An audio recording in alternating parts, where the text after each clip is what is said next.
जब आप small town में कॉप होते हो, तब जब भी कोई कॉल आती है ऑफिस में, वो आपकी धड़कनें तेज कर देती है। समटाइम्स बहुत छोटी छोटी कॉल्स आती है, जैसे कि कहीं किसी का झगड़ा हो गया, नॉर्मली आर्ग्यूमेंट हुई थी, या फिर किसी के हस्बैंड ने बहुत ज़्यादा दारू पी ली है और अब वो घर वापस नहीं आया, वो यहीं कहीं टहल रहा है तो उसे ढूंढ के लेकर आओ। या फिर कभी कहीं स्कूल में बच्चों की लड़ाई हो गई है और जाके उन्हें सुलझाओ।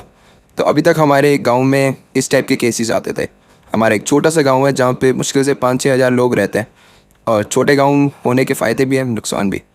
फ़ायदा है कि एज अ कॉप आप सबको जानते हो, आपको हर किसी का पता है। तो कभी भी कोई क्राइम होता है, ऑल तो छोटा मोटा ही चोरी हो गई या कुछ हो गया, झगड़े हो गए, तो आपको पता होता है कि उस झगड़े में किसकी गलती होगी, किसका नेचर क्या है, आपको ऑलरेडी सबका पता है। हर नुकसान ये है कि सब आपको जानते हैं। तो कई हर कोई छोटी छोटी चीज़ों में भी आपको फ़ोन घुमा दिया जाता है कि अरे ऐसा हो गया, प्लीज़ आ जाओ, प्लीज़ आ जाओ, और आप उन्हें मना भी नहीं कर सकते क्योंकि आपका उन सबसे एक फैमिली वाली बॉन्डिंग है। और ऐसे ही एक छोटे से प्यारे से गाँव में कैटी रहती है। कैटी जो कि इस गांव में पुलिस ऑफिसर है। उसका काम, उसकी वहाँ पे काफ़ी इज्जत है और इज्जत से ज़्यादा लोग बस उसे जानते हैं, उसे उसे अच्छा मानते हैं। तो कैटी की ऐसी इमेज है पूरे गांव में। तो पूरे साल बस ऐसे ही छोटे मोटे केसेस आते रहते हैं एंड कैटी सो ग्लैड कि इसी टाइप के केसेस आते हैं, क्योंकि जब भी बड़े केसेस आते हैं वो बहुत ज़्यादा बुरे होते हैं। वो उस टाइप के केसेस होते हैं जिसके बारे में आप आने वाले कई सालों तक बातें करते रहते हो। ऑल्दो कैटी बहुत थैंकफुल है कि अभी तक उसके पास ऐसा कोई केस नहीं आया, बट शायद कैटी को नहीं पता था कि आने वाला केस उसकी लाइफ का, इनफैक्ट उसकी नहीं, पूरे गांव में, पूरे देश में सबसे बड़ा केस होने वाला था। कल ही कैटी को एक बड़ी कॉल आई थी। एक कॉल जिसे सुनते ही कैटी को ये रियलाइज़ हो चुका था कि कुछ तो बहुत भयानक, कुछ तो बहुत बड़ा हुआ है। कल कैटी क्रिस के साथ मूवी देख रही थी। क्रिस कैटी का सबसे छोटा बेटा। वो मूवी कुछ रोबोट, कुछ साईफाई टाइप की थी, जो कि कैटी को कुछ खास समझ आ नहीं रही थी क्योंकि वो बच्चों की थी। और क्रिस ने तो वो मूवी 2 बार देख ली थी, एक बार अपने दोस्तों के साथ, एक बार अपने डैड के साथ। बट स्टिल वो एक अपने मॉम के साथ भी देखना चाहता था एक बार फिर से। और कैटी बस थैंकफुल है कि उसका बच्चा उसके साथ मूवी देखना चाहता है। कैटी और जो उसके हस्बैंड है, उन दोनों में डिवोर्स हो चुका है, वो अब साथ में ही है। और जो क्रिस है वो अपने डैड के साथ रहता है, तो हर सैटरडे संडे कैटी से मिलने आ जाता है। तो कैटी बस वो दिन एंजॉय कर रही थी, मूवी देख रही थी, अपने बच्चे के साथ बैठी हुई थी, कि तभी उसे एक कॉल आती है। वो कॉल को एक बार काट देती है क्योंकि वो अपने बच्चे के साथ मूवी देख रही है ऑब्वियसली, और सैटरडे संडे थोड़ा उसका छुट्टियाँ हैं। बट वो कॉल फिर से आ रही है, फिर से आ रही है। अब कैटी को एक फीलिंग आ जाती है कि कुछ तो बहुत इंपॉर्टेंट चीज़ हुआ है। कैटी उस कॉल को पिक करने के लिए हॉल के बाहर जाती है और पिक करती है। जैसे ही कैटी पिक करती है, वो बोलती है हेलो। सामने से एकदम से घबराहट में एक आवाज़ आती है कि इट्स बेका कैम्पबेल, इट्स बेका बेका। कैटी कैटी पूछती है बेका बेका वर्ड, क्या क्या हुआ? और फिर वो बताते हैं कि मैं मोनिका बोल रही हूँ और यहाँ बहुत यहाँ यहाँ अजीब सा हो गया कुछ, यहाँ बेका बेका का बेका बेका उठ नहीं रही, वो कुछ बोल नहीं रही, और उसके साथ उसका बॉयफ्रेंड भी वही है। मुझे कुछ समझ नहीं आ रहा, और वो बस बहुत ज़्यादा घबराई हुई है। मोनिका मोनिका एक प्यारी सी लड़की है, एक शरीफ सी लड़की, जो कि बेका की बेस्ट फ्रेंड है। और बेका बेका को तो कौन नहीं जानता, जैसा कि पहले से बताया था कि एक गांव में होने के फ़ायदे आप सबको जानते हो। बेका एक बहुत ब्राइट स्टूडेंट, बहुत सबकी इज्जत करने वाली लड़की, सबसे अच्छे से बात करने वाली, सबकी देखभाल करने वाली लड़की, और बहुत ज़्यादा शरीफ लड़की। और आज आज एक कॉल आ रही है कि बेका कुछ बोल नहीं रही। बेका बेका बहुत अजीब सी स्टेट में, कुछ मोनिका कुछ समझ नहीं आ रहा, वो बहुत ज़्यादा शॉक्ड है, उससे बोला भी नहीं जा रहा कुछ। कैटी को ये फीलिंग आ चुकी है कि कुछ तो बहुत ज़्यादा बुरा हुआ है, और वो जो हुआ है वो आज तक शायद कभी हुआ ना हो, शायद कभी किसी ने सुना ना हो। एक फीलिंग आ जाती है, सामने वाला जो तुम्हें कॉल कर रहा है वो कितना ज़्यादा घबराया हुआ है, वो सुनते तुम्हें वो फीलिंग आ जाती है। तभी कैटी पूछती है कि मोनिका शांत हो जाओ और मुझे ये बताओ कि क्या है, हालात क्या है, उसके हाल कैसे है। जिसका मोनिका बोलते हैं कि इट्स रियली बैड। कैटी बोलती है कि क्या क्या उसके पेरेंट्स घर पर ही हैं? जिस पे मोनिका बोलती है yes, her parents found her outside, it's her boyfriend too, है ना, they found him in the backyard. Katie बोलती है कि तुम चिंता मत करो, मैं बस आ रही हूँ, and tell Jordan to keep Paul and Nicole outside. Jordan Jordan Katie का ये एक साथी है जो कि कॉप है, उन्हें वहाँ पे कुछ भी टच मत करने देना, और हो सके तो आसपास का पूरा एरिया, मतलब लोगों को दूर रखना, वहाँ पे कोशिश करना कोई फ़ोटोज़ ना ले, कुछ सोशल मीडिया पे नहीं डाले, और खासकर ये टिकटॉक, जो भी आजकल टिकटॉक में चल रहा है, कोई वीडियोज़ ना बनाए प्लीज़। मैं बस थोड़ी देर में आ रही हूँ। पर कैटी क्रिस के लिए पीछे मुड़ती है और देखते हैं कि क्रिस ने कैटी का पीछा करते करते वो हॉल में ही खड़ा होता है। तो कैटी को समझ आ गया होता है कि क्रिस ने सब कुछ सुन लिया है। क्रिस भी ज़्यादा कुछ नहीं पूछता, उसको भी पता है कि उसकी मॉम की जो जॉब है उसमें ऐसी कभी भी जाना पड़ता है। तो कैटी बोलते हैं कि क्रिस मैं तुम्हें तुम्हारे डैड के पास छोड़ देती हूँ, बहुत अर्जेंट काम आया, मुझे जाना पड़ेगा। क्रिस चुपचाप बस सब कुछ सुन रहा है और वो सिर्फ एक चीज़ पूछता है, समवन डाइट। ये क्वेश्चन नहीं था, ये एक स्टेटमेंट थी। क्रिस की आंखों में क्वेश्चन नहीं दिख रहा था, वो क्यूरियस नहीं था, वो बस बता रहा था। वेल, कैटी क्रिस को उठाती है, वो जाती है उसके डैड के घर में जाती है और उसको डैड के पास छोड़ कर अब वो जहाँ पे ये सब चल रहा था वहाँ चले जाती है। कैटी ड्राइव करते करते बस सोच रही है कि ये किस टाइप का केस है, एक murder. It was not just a bad murder, it was a weird murder. Bad murders वो टाइम के साथ साथ ठीक हो जाते हैं, जैसे कि हस्बैंड ने अपनी वाइफ को मार दिया, दो आर्ग्यूमेंट में लोगों ने एक दूसरे को मार दिया, या फिर बस दारू पी के कभी लड़ाई हो गई, किसी ने किसी को कहीं फेंक दिया, गिर गए और डेथ हो गई। इस टाइप के जो कि आई नो थोड़े से सैड होते हैं, बट 2-3 हफ्ते में लोग भूल जाते हैं और मूव ऑन कर जाते हैं। बट वहीं जो वियर्ड मर्डर्स होते हैं, वियर्ड मर्डर्स वियर्ड मर्डर्स ऐसे होते हैं जो आपको सोने ना दे, जो आप आंख बंद करो तो आपके सामने वो चीज़ें आ जाए, जो वहाँ के लोगों को डरा के रखते, जिसे सुन के पूरे गांव के लोग सहम जाए। और इस टाइप के वियर्ड मर्डर्स कोई भुला नहीं पाता, सालों साल के बाद भी ये हमेशा याद रहते हैं, लोग हमेशा इसका जिक्र करते हैं, और ये होते हैं वियर्ड मर्डर्स। अब कैटी कैम्बेल्स के घर पे पहुंच चुकी थी, क्योंकि कैम्बेल्स का घर बस जो क्रिस का घर था उससे जस्ट थोड़ी सी दूर था। कैम्बेल्स एवरग्रीन हिल्स में रहा करते थे। कैम्बेल्स ज़्यादा लोगों से मिला जुला भी नहीं करते थे, वो थोड़े अलग से थे। उनका घर बहुत आलीशान और बहुत बड़ा था, बट वो एक सेपरेट जगह में था, जैसे कि हिल्स के एकदम ऊपर हो।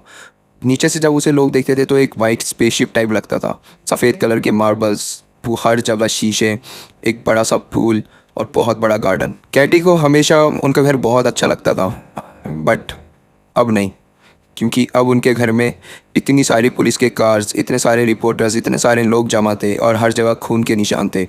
जैसे मानो कि वहाँ पे कोई सर्कस चल रहा हो। इतने लोग वहाँ देखने आ गए थे, ऐसा लग रहा था सारा गांव वहाँ पर आ चुका है। कैसी कैसी जगह बनाकर कैटी अब अंदर तक जाती है। कैटी वहाँ जाके सबसे पहले पूछती है, आखिर चल क्या रहा है। Nicole Campbell was on a stretcher, her face puffy and covered in the tears, her blouse covered in vomit, an oxygen mask over her nose and mouth. Paul Campbell was not on the stretcher, but he was sitting on the curb with his heads in the hand and a horrible look on his face. दोनों mom dad की बहुत बुरी हालत हुई पड़ी थी। उन्हें believe नहीं हो रहा था जो वो अपनी आंखों से देख रहे हैं, और शायद अब मुझे भी बिलीव नहीं होने वाला था जो मैंने देखा। जॉर्डन भागकर मेरे पास आता है और मेरे को बस सीधा सा बोलता है कि वो बहुत ज़्यादा बुरा हो चुका है। जॉर्डन से भी बोला नहीं जा रहा, सरप्राइजिंगली कोई ढंग से बोल ही नहीं पा रहा। कैटी अब सीधा बोलते है कि अच्छा ठीक है, जहाँ पे हुआ है मुझे सीधा वहाँ लेकर चलो। और अब कैटी बस जा रही है जहाँ पर ये सब हुआ है, और जैसे ही कैटी उस स्पॉट पर पहुँचती है, कैटी को अब समझ आ गया कि क्यों कोई भी ढंग से बोल नहीं पा रहा था, क्यों कोई समझा नहीं पा रहा था कि आखिर चल क्या रहा है। अब जब कैटी ने खुद अपनी आंखों से सब देख लिया, शायद कैटी भी अब समझा नहीं पाएगी किसी को कि उसने क्या देखा है, बट स्टिल कैटी पूरी कोशिश करती है हमें वो चीज़ समझाने। कैटी को बैका मिलती है, बैका, या ऐसा कहो बैका क्लिफोर्ड। जैसे कि आप सबको बताया था कैटी ने, बैका एक बहुत प्यारी सी लड़की थी, बहुत शरीफ सी, सबकी रिस्पेक्ट करती थी। बैका की एक और खूबी थी, वो जहाँ पे भी जाती थी वो पेड़ पौधों से बहुत प्यार करती थी। अपने लॉन में उसने बहुत अच्छे अच्छे पेड़ उगा के रखे थे, बड़े बड़े से, और बाहर भी कभी भी कोई पेड़ उसे दिखता था तो उन्हें पानी देती थी, उनकी मतलब बहुत केयर करती थी वो एनवायरनमेंट की। और आज उसी पेड़ से लटकी हुई बैका की बॉडी कैटी देख रही थी। बैका की बॉडी गले में पूरा फंदा लटका हुआ था पूरी रस्सी से, और बैका के हाथ में फ़ोन था। लटकी हुई बॉडी में उसके हाथ में फ़ोन था, एंड जो उसका स्टोमक था वो पूरा फटा हुआ था, ऐसा लग रहा था पूरा काट दिया। जो उसके अंदर के ऑर्गन्स थे वो बाहर निकले हुए थे, वो सारे बाहर आ चुके थे। उसकी आंखें पॉप आउट हो चुकी थी, उसकी जीभ बाहर निकल रही थी, और उसके जो ऑर्गन्स थे वो बिखरे हुए थे, आधे लॉन में, आधे उसके पेट से बस बाहर की तरफ लटक रहे हैं। ऐसा लग रहा था जैसे वो कोई बॉडी ना हो, बल्कि कोई हेलोइन की कॉस्ट्यूम हो, क्योंकि वो बिलीव करना मुश्किल हो रहा था कि कैसे किसी आदमी की ऐसी हालत हो सकती है, कैसे कोई इस हालात में मर सकता है। इनफैक्ट मैं नहीं समझता कैसे किसी को इस हालात में मारा जा सकता है। कैटी कैसे तो करके अपने आप को संभालती है, और जैसे ही थोड़ी सी संभाल रही है तभी जॉर्डन आता है। वो बोलता है कि बैका का बॉयफ्रेंड, उसकी भी हमें लाश मिल गई है। कैटी अब बॉयफ्रेंड के पास जाती है उसे देखने के लिए। बैका के जो बॉयफ्रेंड था उसका नाम डायलन है। डायलन अपनी चेयर में बैठा हुआ था। जब कैटी उसको सामने से देखती है तो देखती है कि उसके हाथ डक्ट टेप से बंधे हुए हैं, उसके पैर डक्ट टेप से बंधे हुए हैं, और कुछ लेयर्स के डक्ट टेप्स उसके मुंह पे भी पड़े हुए थे। डायलन ने एक जैकेट पहनी हुई थी, कोई कोई फुटबॉल टीम की शायद, और उसका पेट भी पूरी तरीके से कटा हुआ था। उसके भी ऑर्गन्स बाहर निकले हुए थे, कुछ उसकी चेयर में पड़े हुए थे, कुछ उसके लैप में, कुछ ज़मीन पर। कैटी जो पहला क्वेश्चन उसे देख के बोलती है, वो बोलती है कि डायलन किसी फुटबॉल टीम में था क्या? जॉर्डन बोलता है मुझे तो नहीं याद किसी फुटबॉल टीम में था।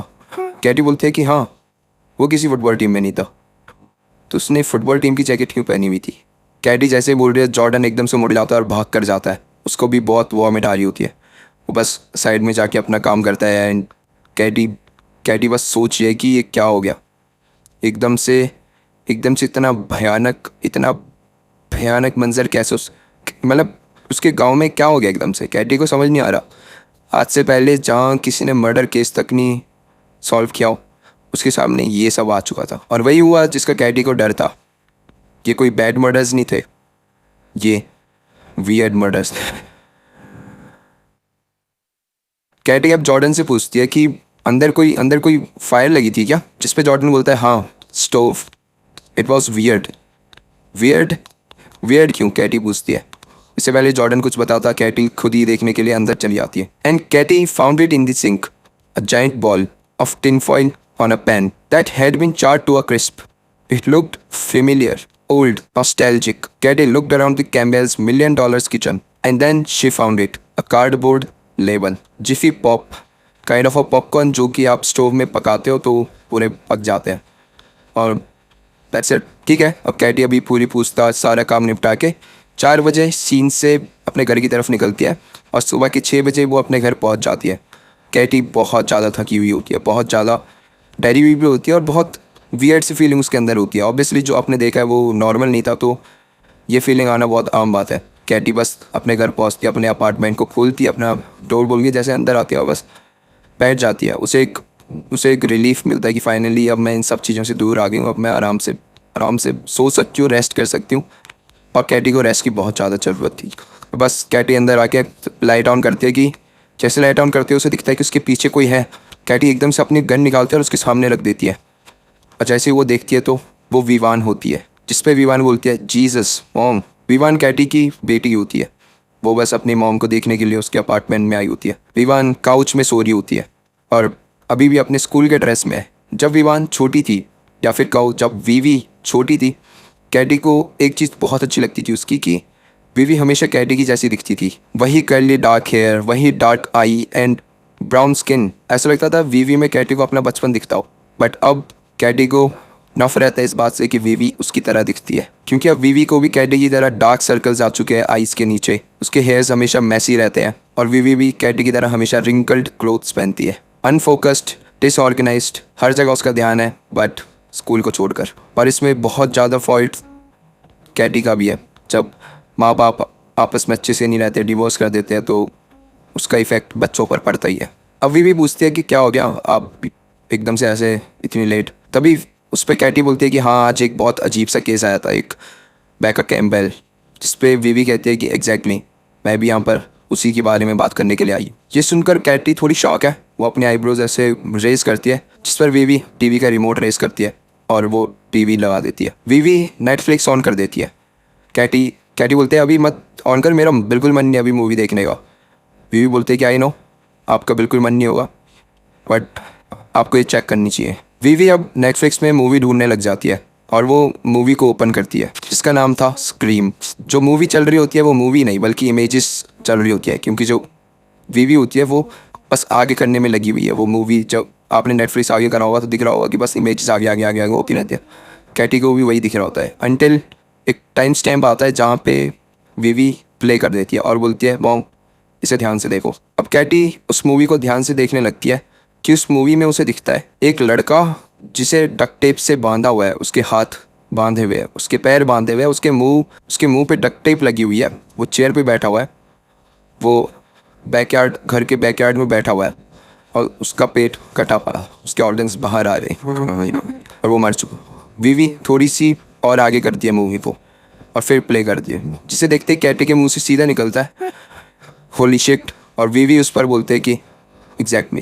कैटी एकदम से भाग के सीधा टीवी के सामने आ जाती है।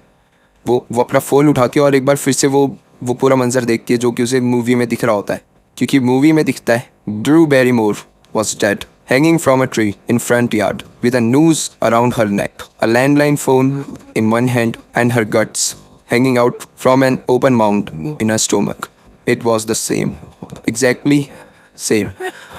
जैसे ही आज उन दो बच्चों की डेथ हुई थी, सेम उसी तरीके से स्क्रीम मूवी में दो लोगों की डेथ हुई थी। ये कोइंसिडेंस नहीं हो सकता। किसी का लटकना, किसी के हाथ में टेलीफोन होना, किसी की सेम तरीके से स्टोमक काटना, किसी को डक्ट टेप से बांधना, उसको फुटबॉल की जैकेट पहना देना, ये सब एक कोइंसिडेंस नहीं हो सकता। कैटी अब अपना फ़ोन अनलॉक करती है और वो देखती है कि उसके फ़ोन में एक मैसेज आया हुआ है, एक वॉइस रिकॉर्डिंग। कैटी बस उस रिकॉर्डिंग को क्लिक करती है और वो सुनने लग जाती है। वॉइस रिकॉर्डिंग में बोला होता है, hello sheriff Royce, do you like scary movies? I do.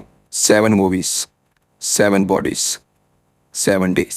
और यहाँ पर ये वॉइस रिकॉर्डिंग ख़त्म हो जाती है।